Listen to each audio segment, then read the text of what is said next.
नमस्कार दोस्तों, मेरा नाम है रजत शर्मा। आप सभी का स्वागत है एमपीपीएससी स्टडी आईक्यू प्लेटफॉर्म पर। आज के सेशन में जो हमारा डिस्कशन हम करने वाले हैं वो ये डिस्कस करने वाले हैं कि एमपीपीएससी 2027 को क्रैक करने के लिए क्या स्ट्रेटजी अभी से हमें बना लेनी है। क्योंकि ऐसे बहुत से लोग हैं जिनका प्रीलिम्स लगातार एक नंबर से रह रहा है, मतलब एक क्वेश्चन से रह जा रहा है, कहीं दो क्वेश्चन से रह रहा है, तीन क्वेश्चन से रह जा रहा है। उनकी तैयारी बहुत अच्छी होती है लेकिन बार बार जो है वो बाउंड्री लाइन पर रह जाते हैं। वहीं कुछ ऐसे न्यू एस्पिरेंट हैं जिन्हें अभी ये समझना होगा कि सर आगामी जो प्रीलिम्स का एग्जाम आने वाला है उसमें हमें क्या स्ट्रेटजी बना के रखनी है। तो आज हम बिल्कुल शॉर्ट में और एक क्रिप्स मैनर में ये समझने वाले हैं कि 2027 का जो अपकमिंग एग्जाम है उसमें हम क्या तरीका अपनाएं कि जिससे हमारे प्रीलिम्स क्वालिफाई होने के चांसेस क्या हो जाएं, बढ़ जाएं। तो सबसे पहली बात कि अगर आप अगला जो अपकमिंग प्रीलिम्स एग्जाम है उसको अगर क्वालिफाई करना चाहते हो तो सबसे पहले आपको जो स्टडी प्लान जो आपका होना चाहिए उसमें सबसे मेन बात है कि प्री की जो 10 यूनिट दे के रखी हैं आपको कि प्रीलिम्स की टोटल नंबर ऑफ यूनिट्स कितनी है, 10 यूनिट्स हैं। तो हर एक यूनिट्स को पहले ढंग से उसके सिलेबस को देखें और उस सिलेबस को लेकर के आपका अभी से चूंकि टाइम है तो हर एक यूनिट की आपको स्ट्रेटजी बनानी है। जो भी यूनिट आपकी प्री में देके रखी हैं उन सभी 10 यूनिट की, जैसे एमपी वाली यूनिट्स को सबको एक तरफ कर लीजिएगा।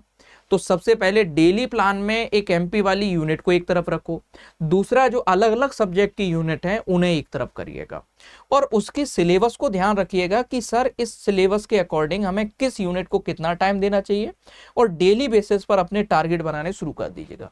हफ्ते में 7 दिन में कम से कम 5 दिन के आपके टारगेट ऑन रिटर्न होने चाहिए कि इस दिन हम ये करने वाले हैं। हर हफ्ते में संडे के दिन बैठिएगा, छुट्टी वाले दिन पूरे वीक का अपना पहले ही डिजाइन कर लीजिएगा कि अगले पूरे वीक में हम क्या करने वाले हैं।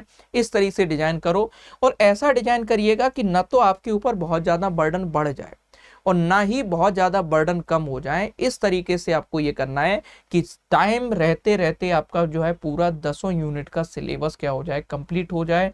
तो पहला काम ये करना है कि आपको अपने पढ़ने के तरीके में बदलाव करना है और एक स्मार्टनेस लेकर के आनी है। और वो स्मार्टनेस ये होनी चाहिए कि जो भी पढ़ेंगे न तो बहुत ज़्यादा पढ़ना है जिससे कोई भी चीज़ याद नहीं रह पा रही है।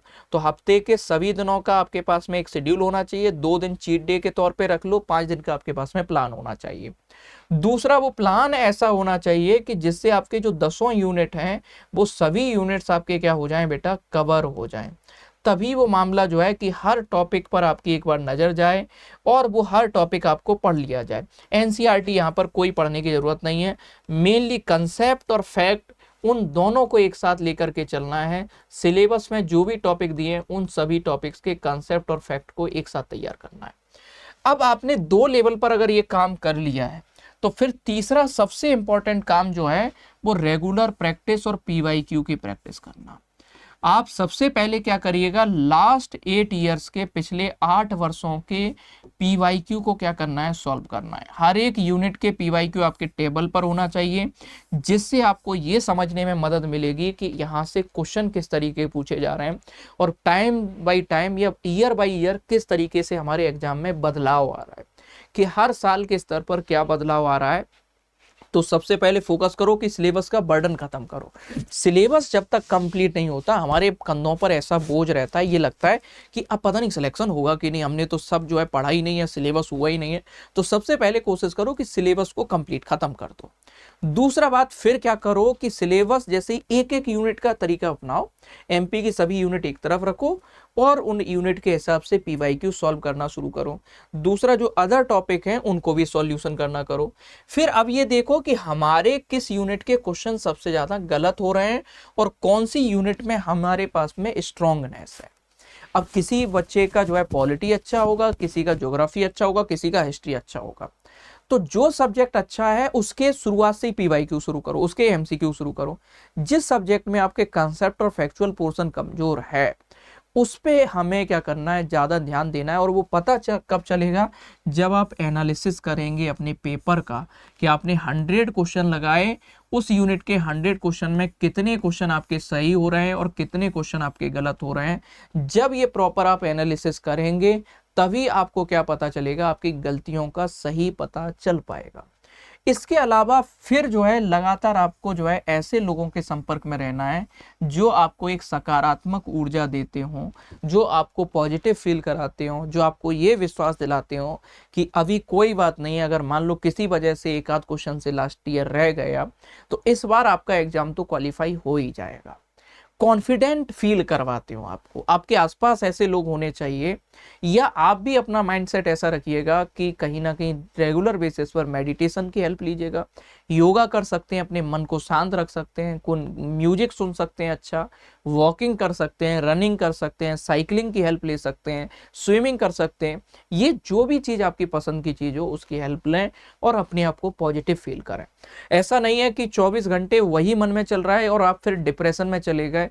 नियमित तौर पर डे के स्तर पर आपको धूप लेना है, क्योंकि जैसे बॉडी में विटामिन डी की कमी होगी आप डिप्रेस फील करने लगेंगे। तो विटामिन डी को एक बैलेंस लेवल पर बना के रखना है शरीर में। ये विटामिन डी आपको क्या करेगा, कॉन्फिडेंट रखेगा, आपको जो है कहीं ना कहीं पॉजिटिव फील दिलाएगा और आपको ये नहीं लगेगा कि पता नहीं हमारा सिलेक्शन होगा कि नहीं होगा। अपने आप में निरंतर आपको क्या करना है, पॉजिटिव फील करते रहना है। ये स्ट्रेटजी को आपको पहले कोशिश करिएगा फॉलो करने की, ये जरूर आपको क्या करेगी, फायदा देगी और आप जो है धीरे धीरे इस सीरीज में आगे बढ़ते चलना है। मैं टाइम टू टाइम आप लोगों के जो है बीच में आऊँगा, गाइड करूँगा कि कैसे अगले जो 2027 का जो एग्ज़ाम है उसको लेकर के हमारी स्ट्रेटजी क्या होनी चाहिए। अब अगली बात ये है कि कहीं ना कहीं अभी हमारी टीम के द्वारा इस राखी पर आप लोगों को एक स्पेशल डिस्काउंट दिया जा रहा था। वो डिस्काउंट सभी कोर्सेज के ऊपर आपको 60% का हमारी टीम आपको ऑफर दे रही है, जिसमें आप लोग अगर coupon code RJT live use कर रहे हैं तो इससे सभी कोर्सेज पर आपको 60% का ऑफ मिल रहा है।